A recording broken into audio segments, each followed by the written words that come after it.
I first became aware of Samantha Nutt through Denise Donlin.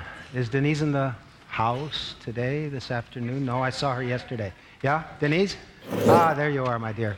Okay, well, Denise was running Much Music at the time, and she had committed not only her own resources, but those of Much Music in support of something called War Child. It was the first time I came across it. War Child, an organization that works with people in the entertainment and music industries to help children caught in the middle of wars.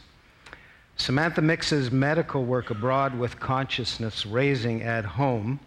And I took note of this in the story I was reading about her, that a high school teacher of hers once wrote that this all-Canadian girl next door, she's a cutie pie, that, quote, she's a disruptive force in a sound environment. I like that. And today, I know we can say that, in fact, it's the reverse. She's a sound force in a disruptive environment who sees health as a way to get to the broader issues, which is to say, the human rights issues. Where is she? Samantha, there you are. Thank you.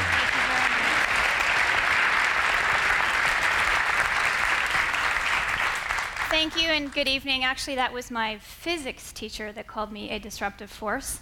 So I'm sure the irony isn't wasted on many of you in this crowd. Anyway, my name, as mentioned, is Samantha Nutt, and I'm a medical doctor. And I've spent the better part of the last 10 years working in zones of armed conflict, places like Burundi and Liberia, Somalia, Iraq, Afghanistan, the Thai-Burmese border, the Congo, Sierra Leone, and northern Uganda. And I am the executive director of War Child Canada, which is a Canadian charity. And we work, as the name would suggest, in war-torn countries all around the world, helping kids. And we do that by providing health, education, and psychosocial support programs. But we also do that by working really hard with young Canadians right across the country to help get them involved in human rights causes, and also to get them thinking about their role in the world as good global citizens. And part of the way that we're able to do that is through an association that we have with the music community here in Canada, which we tribute to the wonderful passions of Denise Donlin, as Moses mentioned in the introduction, and also to the many artists that support our cause, including Chantal Kreviazuk and Rain Maida, Avril Lavigne, bands like Sum 41.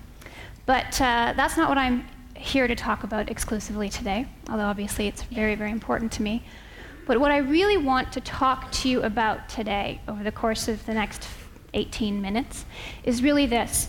This is a venue for us to talk about ideas. In fact, it says ideas that change the world. And inherent in that, implicit in that message, is a sense, to me, of idealism, of what we can all do to make this world a better place. And idealism is often seen as a derogatory word, but it isn't. In fact, for me, I couldn't do what I do when I get up every single day if I didn't believe that it was possible to make a difference. And the change that I want to see in the world is that I want to see the world become a better place for the millions of people, in fact, billions of people. An estimated 1/3 of the world's population is living in areas where there is active war, to make the world a better place for those civilians caught in the crossfire of war. What does this require? Well, it actually requires a dramatic shift in the global paradigm around war. It might sound like an empty platitude to some of you, so I'm going to explain what I mean by giving you a few field experiences. I was in Somalia in 1994, working for UNICEF, and I was based in Baidoa, which is in south-central Somalia. During the early 1990s, Baidoa was called the City of Death by Western journalists because 250,000 people died in that city. Starvation was still rampant throughout the country. Very few buildings remained intact. And war had destroyed virtually everything in its path. Schools were deserted, riddled with bullet holes. Health services had been driven to a halt. I was absolutely appalled by the sheer horror and the insecurity and absurdity of war. But by far, the most shocking thing for me as a doctor and as a humanitarian was the sheer number of guns in the country. AK-47s, rocket-propelled grenades, and machine guns were absolutely everywhere. Somalia was quite literally drowning in weapons. And where did those weapons come from? Well, they came from mostly China, Russia, and the United States. They're all locally available and at very low cost. So why does it matter? Why does it matter that there were so many guns in Somalia?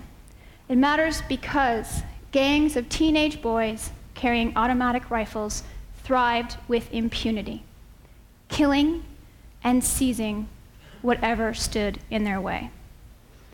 Somalia is no exception in that regard. In fact, in every country in which I have worked, I have come face to face with children, some as young as 8, who have never been to school, but who have fought and who have killed with Kalashnikov rifles. There are an estimated 70 million AK-47s in the world. They are virtually indestructible, and they can be purchased for as little as $6 on most illegal markets in Africa. In addition to that, some of you might be thinking, well, it was the early 90s. I can understand that there would have been a lot of weapons left in the country after the end of the Cold War. Well, in actual fact, we are currently supplying more weapons to developing countries than at any time in the past 5 years. 70% of all weapons sold right now are purchased by developing countries. And 90% of those come from the 5 permanent members of the United Nations Security Council. Something to be ashamed of. So when you think about what it means to create a new paradigm around how we look at war, to change the way the world thinks about war, we need to think about how we are going to restrict the manufacturing and the supply of small and light weapons around the world. In 2004, we went to the Congo to film a documentary with the rock band Sum 41 about the impact of the war in that country. The war in the Congo has left an estimated 3 million civilians dead since 1997. It is considered the deadliest war in African history and the worst war in terms of the numbers of civilians killed since World War II. Now, while we were in the country, we interviewed a number of different people impacted by the war, but also some of the kids who had been involved in waging war. And what's important to note here is that an estimated 50% of those fighting in the war in the Congo are children under the age of 16. And while we were in the country, tensions escalated. We were based in the town of Bukavu, and eventually we were forced to flee across the border ourselves with a number of other civilians. Now I'm going to run an audio clip from the documentary that we produced because it's really important when you think about war that you don't just see the stories, that you hear them and that you feel them, because that is the agony of what it means to survive in a conflict zone. Can you run the clip, please? Nous avons évalué la situation ensemble pour voir comment est-ce que nous pouvons obtenir très rapidement l'arrêt des tirs. Et ensemble, avec les autorités militaires, nous souhaiterions savoir qu'est-ce qui est en train de se passer, pourquoi cette guerre, elle vise quoi, quels sont ses objectifs, parce que nous la considérons comme une guerre inutile. It'd been about a half an hour of just silence, and it felt like, oh, okay, good, maybe it's over. And people were, going out of the rooms and sitting outside and just talking, and we were feeling pretty good. By that point, we were making jokes, and then out of nowhere, this huge mortar just went off. So we'll be in touch. It hit so close that dust started falling off the ceiling. We gotta go back inside this. War, it's so unpredictable, and you have no idea. I mean, at one point it sounded like it was really far away, and then 10 minutes later it sounds like it's right outside the door. And then Chuck came running down saying, we all gotta get out, and he was yelling to his walkie-talkie saying we need an evacuation and he needs tanks to come, and that's when I really thought, now it's over. This is how we're gonna die. Okay, ready? I'm gonna call you groups of 1 to 10. Now what's gonna happen is I'm gonna be calling you guys upstairs into the main lobby. You ready? Now this is very important. I was just thinking of everything we've done as a band and just everything I've done as a person. I'm just like, well, this is it. This is how it ends. Number 9. Number 10. Next group, go on up. Now get closest to the door, group number 1. You've never done this before. Number 1. Go. Number 2. Go.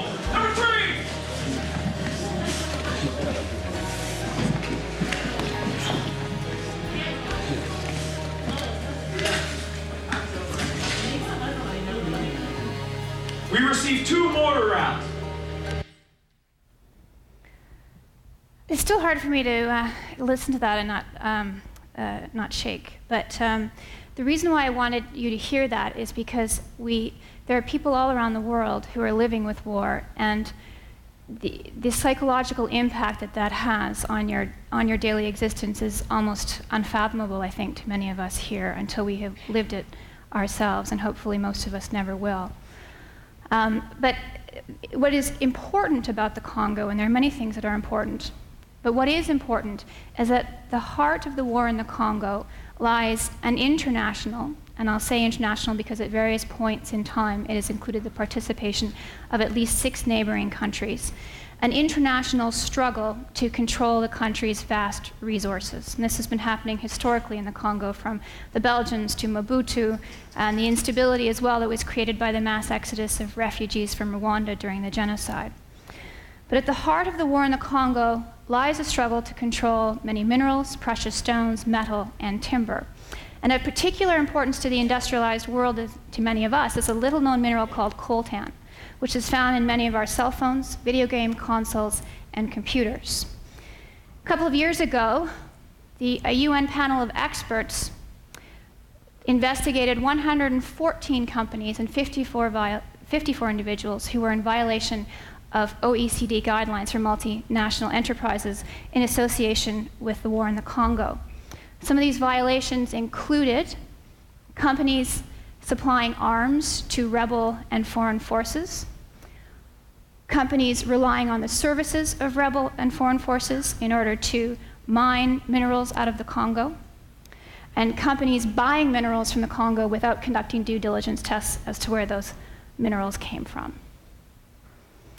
A global shift in the paradigm around war requires all of us to understand how our actions, directly and indirectly, can contribute to the suffering of millions of people around the world. And coltan is just one example. The war in Sierra Leone and the war in Uganda, the war in Angola, those are wars that have been principally fought to control diamonds. And conflict diamonds or blood diamonds make up about 5 to 10% of the world's diamonds. There is an international process of certification that has been underway for many years, and it should be routine for any of you to go into a diamond store and demand a certificate of origin, and yet it isn't. I'm going to give you another example about our connection to war. In 2003, my husband and I, who's also a medical doctor, we work together, we were on our way into Iraq about 2 days after the fall of Saddam's statue in Al Fardous Square. And we found ourselves at the home of a very dear friend of ours. Her name was Akila al-Hashimi. And as we sat in her living room drinking tea, her 2 little nieces scattered about the house. They were 6 and 8. And they were practicing their French, because Akila, who is a civil servant with the Department of Foreign Affairs in Baghdad, she had a degree in French literature from the Sorbonne. And she had promised her nieces that now that the war was over, that the sanctions would end, and she was going to take the little girls to Paris. And as we sat in her home, Akila turned to us and she said, "I feel as if the last 30 years have been confiscated from me. First by Saddam, then by the Iran-Iraq war, then by the sanctions and the US-led war in 1991, and now the most recent war." And she said, "I hope it's over, because I am ready to live my life." A few months later, Akila would be one of only 3 women appointed to the interim Iraqi Governing Council. And a few months after that, my husband and I were lying in bed in the middle of the night, and we received a phone call. And it was a journalist friend of ours. "Turn on the news," she said. "Akila has been shot." And we turned to the BBC, and they were running footage from Akila's driveway, and it was covered in blood, and there were 2 little girls standing at the side crying. And a few months after that, we watched a dear friend of ours, Margaret Hassan of the aid agency CARE International, beg for her life in a videotape message that aired on all the major news networks. They died because of the ease of availability of weapons in Iraq, including AK-47s, that make it possible for any pathological entrepreneur to grab a gun and make money off of coercion and kidnapping. But they also died because of something that's been happening very recently in our line of work, but particularly over the last 10 years. They died because of a gradual blurring of the margins, blurring of the lines between the military and between humanitarian operations. And what do I mean by that? I mean that the military has engaged consistently in a public relations exercise to win the hearts and win the minds of local people, and they have done that by engaging in things that are traditionally the domain of humanitarian actors. Food distributions, provision of hospitals, provision of health services, and the like. It started in Somalia. It was made worse during the bombings in Kosovo, where NATO set up refugee camps behind most of the armed force areas. It continues in Afghanistan, and it continues in Iraq. I'm not talking about peacekeeping. I'm not talking about what Erwin referred to earlier in terms of a United Nations sanctioned protection force. Those are not the same things. But a dramatic shift in the paradigm around war requires a concerted effort to maintain and protect a neutral humanitarian space. And so you might be thinking, well, what can I do? What are the steps that are necessary? Well, there are a few of them, and I'm going to give you a couple in my remaining 50 seconds. Number one is we need to invest as a country, but also as a global community, in preventing war and not in waging war. Annual worldwide military spending is approximately $1 trillion. That was for 2005. By comparison, overseas development assistance was 1/20th this amount. We need to spend more on rebuilding health, education, and social infrastructure, and in the promotion of good governance. For that matter, number two is we need to encourage Canadians, and all of Canada really, to step up. Right now, our overseas development assistance is at 0.27%. The target of 0.7% was set by our very own Lester B. Pearson. We are 14th in the world in terms of our contributions to ODA, and that is unacceptable. We need to end the culture of impunity, which is also something that Erwin referred to, and also William Sampson. What does that mean? Well, in my mind, that means continuing our support for institutions such as the International Criminal Court. Number four, we need to aggressively address the AIDS pandemic worldwide, because when we talk about security, with 40 million people living with AIDS and 15 million AIDS orphans, we cannot talk about security without thinking about the impact that this will have not only on current generations, but on future generations. Number five, we need non-governmental organizations to do a better job of communicating the impact of war globally, and to do that in a way that is constructive. The images that you see on television that alienate you from the child who's living through war, in the end, those are more destructive than constructive, and that practice needs to end. Number six is we need to take this issue to the boardrooms, and this is something that you're better equipped to do than I am. Corporate social responsibility begins and ends with all of you. It needs to be a part of your practice in everything that you do from a business perspective. I think I'm at number seven. Number seven is the media. And again, I'm not as equipped to handle this as many of you, but I think when Peter Mansbridge gets bumped by an idol wannabe show on the CBC of all institutions, I don't know, I spent all day yesterday looking to see if the 4 horsemen of the apocalypse were behind me. That's got to change. Sometimes you have to give the people what they need and not necessarily what they want. Number 9 is we need to continue supporting, or number 8, we need to continue supporting the work of the United Nations. It may be flawed, it may be imperfect, but it's the best that we got. And number 9 is we need to continue to invest, not just in one child at a time, but in one community at a time. It may feel good to have a picture of your child on your fridge. It'll feel better when you have a picture of a school. And finally, we need to stop ceding to this notion that life and loss are inherently more relevant over here than over there. Because our actions, whether it's the cell phones that we use, cars that we drive, the gas that we put in those cars, the diamonds that we buy, all of those actions unwittingly send this message. And all of our inactions, from Rwanda to northern Uganda to the Congo to Darfur, they reinforce that message. People all around the world deserve dignity and they deserve respect. And it is time for us to give children, whether they live here or whether they live in Africa or Iraq or Afghanistan, those children deserve the same level of attention, concern, and protection as their own children here at home. Thank you.